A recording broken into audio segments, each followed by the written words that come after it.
साथियों, चाहे भारत की बात हो, चाहे तेलंगाना की बात हो, हमारे देश में सामर्थ्य की कभी कमी नहीं रही। लेकिन कांग्रेस सरकारों ने इतने वर्षों तक एक ही काम किया। आप मुझे बताइए, कांग्रेस ने देश के हर सामर्थ्य को तबाह किया कि नहीं किया? कांग्रेस ने देश की अर्थव्यवस्था को तबाह किया कि नहीं किया? एग्रीकल्चर और टेक्सटाइल जैसे सेक्टर, ये सदियों से भारत की ताकत थी। कांग्रेस ने उन्हें भी तबाह कर दिया। इसकी सबसे बड़ी वजह है कांग्रेस ही देश में समस्याओं की सबसे बड़ी जननी है। भाइयों बहनों, पिछले 10 वर्षों में एनडीए ने हर सेक्टर को, भाजपा और एनडीए ने हर सेक्टर को आगे बढ़ाने का काम किया है। हम फार्मिंग सेक्टर को मॉडर्नाइज कर रहे हैं। हमारा जो खेती है, किसानी है, हमारा जो रायतू बंधु है, नेचुरल फार्मिंग, नैनो यूरिया और ड्रोन को प्रमोट कर रहे हैं। आज किसान को किसान सम्मान निधि मिल रही है। किसानों को फसल बीमा योजना का लाभ मिल रहा है। हमारी सरकार देश में टेक्सटाइल पार्क्स बना रही है। आज कौशल विकास से लेकर आर्थिक सहायता तक हर स्तर पर भाजपा सरकार आपके साथ खड़ी है। साथियों, बीजेपी हमेशा नेशन फर्स्ट, राष्ट्र प्रथम के सिद्धांत पर चलती है। जबकि तेलंगाना में कांग्रेस और बीआरएस फैमिली फर्स्ट इस पर चलती है। ये लोग ऐसे हैं, इनकी पॉलिटिकल पार्टी ऐसी है, by the family, for the family, of the family, यही इनका खेल है। कांग्रेस और बीआरएस में कोई अंतर नहीं है। ये एक ही चट्टे बट्टे के लोग हैं। वो एक ही सिक्के की बाजू है। कांग्रेस और बीआरएस को कौन जोड़ता है? कांग्रेस और बीआरएस को करप्शन जोड़ता है। करप्शन कांग्रेस बीआरएस को जोड़ती है अपीजमेंट की पॉलिटिक्स, तुष्टीकरण की राजनीति।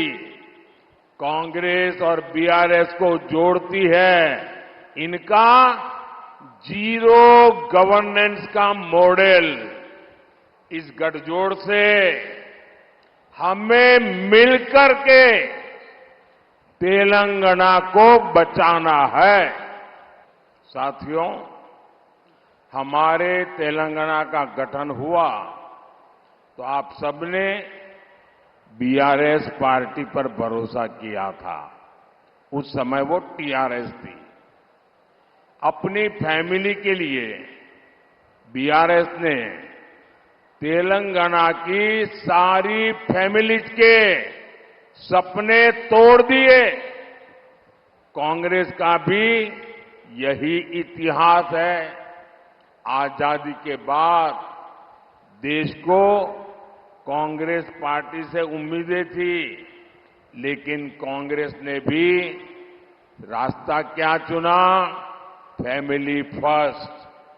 देश तो डूब गया और वे देश डूबे तो डूब जाए, लेकिन इनकी फैमिली को कोई फर्क नहीं पड़ता।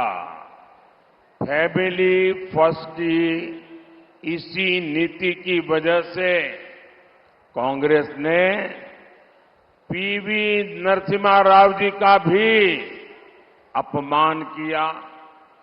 उनके निधन के बाद उनके पार्थिव शरीर का भी अपमान किया। कांग्रेस दफ्तर में एंट्री तक नहीं दी। ये बीजेपी एनडीए सरकार है जिसने पीवी नरसिम्हा राव जी को भारत रत्न से सम्मानित किया। और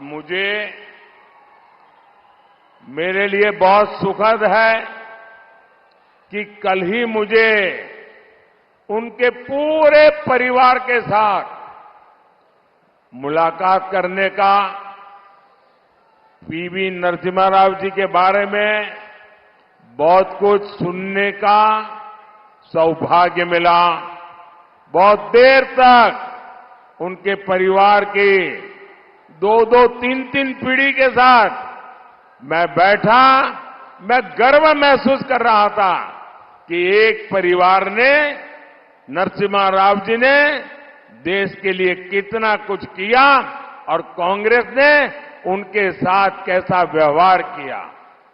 साथियों, करप्शन, ये करप्शन एक ऐसी फेविकोल है जो कांग्रेस और बीआरएस का कॉमन कैरेक्टर है।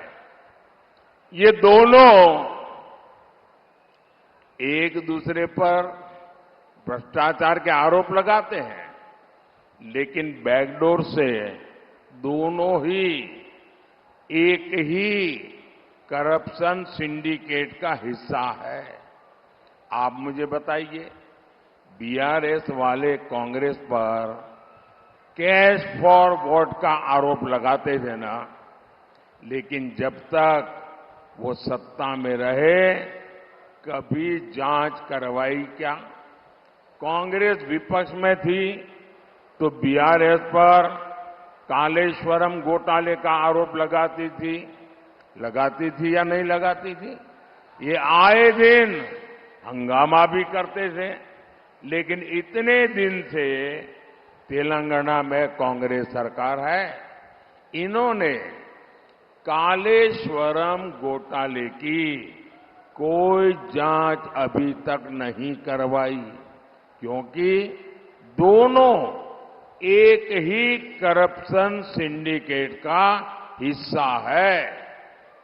साथियों, इन दिनों तेलंगाना से लेकर दिल्ली तक डबल आर टैक्स की बहुत चर्चा हो रही है। ये डबल आर टैक्स माने आज तो तेलंगाना का बच्चा बच्चा जानता है। इसके पहले तेलुगु भाषा में ट्रिपल आर फिल्म आई थी। मुझे लोगों ने बताया कि डबल आर ने मिलकर के कलेक्शन में ट्रिपल आर को भी पीछे छोड़ दिया है। आप जानते हैं ना ट्रिपल आर का कितना कलेक्शन था? कहते हैं 1000 करोड़ से ज्यादा लाइफ टाइम कलेक्शन। कहने वाले कहते हैं इतना तो डबल आर टैक्स का सिर्फ कुछ दिन का कलेक्शन होता है। ऐसी लूट मचा रखी है इन्होंने।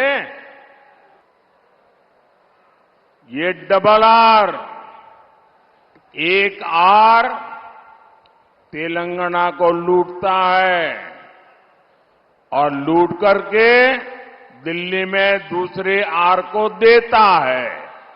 ये डबल आर का खेल तेलंगाना को देखते ही देखते तबाह कर देगा। साथियों, आपने देखा होगा ये कांग्रेस के शहजादे पिछले 5 साल से सुबह उठते ही माला जपना शुरू करते थे। जब से उनका राफेल वाला मामला ग्राउंडेड हो गया, तब से उन्होंने एक नई माला जपना शुरू किया। 5 साल से एक ही माला जपते थे। 5 उद्योगपति, 5 उद्योगपति, 5 उद्योगपति। फिर धीरे धीरे कहने लगे अंबानी अडानी, अंबानी अडानी, अंबानी अडानी। 5 साल से। लेकिन जब से चुनाव घोषित हुआ है, इन्होंने अंबानी अडानी को गाली देना बंद कर दिया। मैं आज तेलंगाना की धरती से पूछना चाहता हूं, जरा ये शहजादे घोषित करें कि इस चुनाव में ये अंबानी अडानी से कितना माल उठाया है, काले धन के कितने बोरे भर करके रुपये मारे हैं, क्या टेम्पो भर करके नोटे कांग्रेस के लिए पहुंची है, क्या सौदा हुआ है। आपने रातों रात अंबानी अडानी इनको गाली देना बंद कर दिया। जरूर दाल में कुछ काला है। 5 साल तक अंबानी अडानी को गाली दी और रातों रात गालियां बंद हो गई। मतलब कोई न कोई चोरी का माल टेम्पो भर भर करके आपने पाया है। ये जवाब देना पड़ेगा देश को। साथियों, कांग्रेस और बीआरएस के बीच जो अपीजमेंट का बॉन्ड है वो बहुत मजबूत है। इतने वर्षों से इन दोनों ने जैसे हैदराबाद को एमआईएम को लीज पर दे रखा था, पहली बार किसी ने एमआईएम को चुनौती दी तो बीजेपी ने दी। बीजेपी की चुनौती से एमआईएम तो घबराई हुई है, उससे ज्यादा कांग्रेस और बीआरएस घबराए हुए हैं। हैदराबाद में दोनों पार्टियां एमआईएम को जितवाने में लगी है, दोनों उनको साथ दे रही है। साथियों, कांग्रेस पार्टी के तुष्टीकरण की कीमत सबसे ज्यादा एससी, एसटी और बीसी समाज को चुकानी पड़ती है। अब कांग्रेस फिर एक बार इस समाज के खिलाफ षड्यंत्र कर रही है। बाबा साहब आंबेडकर ने आरक्षण दिया, आरक्षण का अधिकार दिया, संविधान के तहत दिया। हमारा संविधान भी रिलीजन के आधार पर, संप्रदाय के आधार पर रिजर्वेशन के खिलाफ है। बाबा साहब आंबेडकर भी संप्रदाय के आधार पर रिजर्वेशन के खिलाफ रहे हैं, लेकिन कांग्रेस आपका रिजर्वेशन छीनकर, आप में डाका डालकर आप में से लूट चलाकर आपको बाबा साहब आंबेडकर ने जो रिजर्वेशन दिया है वो छीन कर अपने वोट बैंक को देना चाहती है।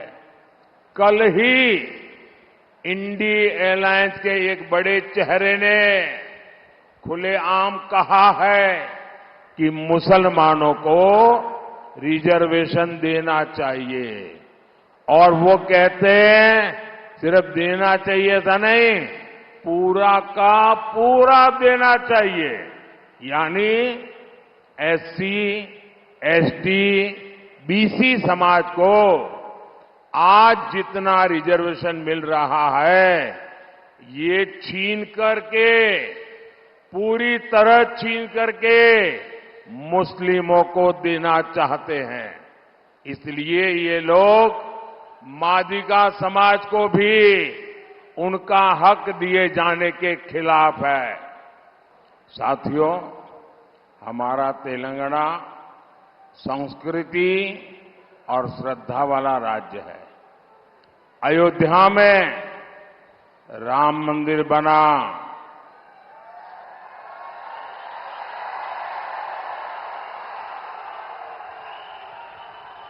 अयोध्या में राम मंदिर बना, उसके स्तंभ और दरवाजे के लिए जो जरूरी चीजें थी वो हमारे तेलंगाना के लोगों ने भेजी है। वो दरवाजे आज मंदिर की शोभा बढ़ा रहे हैं। आज देश का हर व्यक्ति अयोध्या में राम लला की झलक पाना चाहता है, लेकिन कांग्रेस पार्टी के मंसूबे जानते हैं क्या है? आप मुझे बताइए, राम मंदिर बनने से आप लोग खुश है ना? राम मंदिर से आप लोग खुश है ना? आपको आनंद हुआ कि नहीं हुआ? लेकिन कांग्रेस पार्टी दुखी है, कांग्रेस पार्टी गुस्से में है। कांग्रेस पार्टी राम मंदिर में ताला डलवाना चाहती है, और ये खुलासा कांग्रेस में शाही परिवार के पूर्व सलाहकार ने किया है। उन्होंने बताया कांग्रेस के साहजादे कोर्ट का फैसला पलटकर राम मंदिर निर्माण रोकने की प्लानिंग कर रहे थे। उन्होंने अपने करीबियों से एक मीटिंग में कहा था कि कांग्रेस सरकार आएगी तो ये कोर्ट का फैसला पलट देंगे। आप मुझे बताइए, कांग्रेस के इन इरादों को जवाब मिलेगा कि नहीं मिलेगा? जोरदार जवाब मिलेगा। कांग्रेस को तेलंगाना में साफ कर देंगे। राम मंदिर की रक्षा करने के लिए क्या तेलंगाना कांग्रेस को साफ करेगी? उन्होंने, उनके साथी ने कहा है कि राम मंदिर का निर्णय उलटने वाले हैं, क्या उलटने देंगे? साथियों, आने वाली 13 मई कांग्रेस बीआरएस के पापों का हिसाब लेना है। करीमनगर से बंडी संजय कुमार, पेद्दापल्ली से गोमासा श्रीनिवास और आदिलाबाद से गोडम नागेश, ये मेरे 3 साथी, आप इनको जिताकर दिल्ली में मेरी मदद कीजिए। ये दिल्ली आएंगे तो मोदी को मजबूत करेंगे, और आप जब इनको एक वोट देंगे ना तो वोट सीधा सीधा मोदी को जाएगा।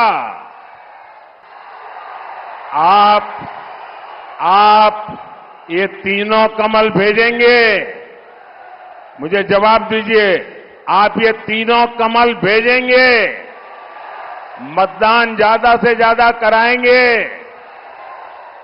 पहले के सारे रिकॉर्ड तोड़ेंगे, हर पोलिंग बूथ जीतेंगे, भाजपा को संपूर्ण विजय दिलाएंगे। अच्छा, मेरा एक और काम करेंगे, मेरा पर्सनल काम है, करेंगे। देखिए, घर घर जाना, ज्यादा से ज्यादा लोगों को मिलना और घर में जाकर के बताना मोदी करीमनगर आए थे, उनको बताना मोदी करीमनगर आए थे और मोदी ने उन्हें नमस्कारम बोला है। मेरा नमस्कारम पहुंचा दोगे? हर घर में मेरा नमस्कार पहुंचा दोगे? हर बुजुर्ग को मेरा नमस्कारम कहोगे? हर माता को मेरा नमस्कारम कहोगे? बोलिए भारत माता की, भारत माता की, भारत माता की।